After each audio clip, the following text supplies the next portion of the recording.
How to fix Roblox failed to create directory error.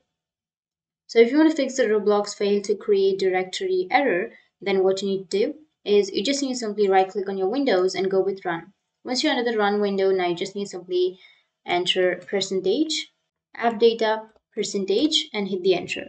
Now here you need to simply find the temp folder.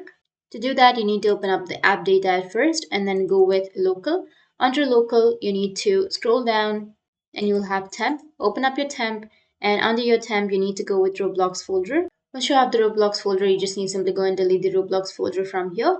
And you don't need to worry because that is the cache folder of Roblox.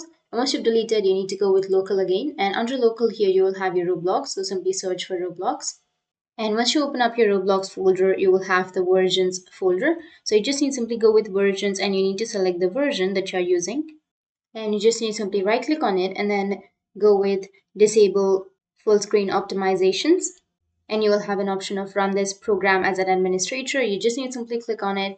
And after that, you need to restart your Roblox and your problem might be fixed. But if that doesn't fix your problem, then the last thing you need to do is you need to uninstall your Roblox and again install it. So to uninstall it, what you need to do is just open up your control panel. Once you open it up, now you just need to simply go and search for programs and features. Here you will have it. So open up your programs and features and go with uninstall or change a program. And here you need to simply search for Roblox. You just need to simply search Roblox and click on the Roblox and then go with uninstall, which will be here on the upper side. Once you uninstall, you need to go and reinstall it. And after that, your problem will be fixed. So that's how you can fix your Roblox fail to create directory error. And if you have any questions, feel free to comment below. Thanks for watching.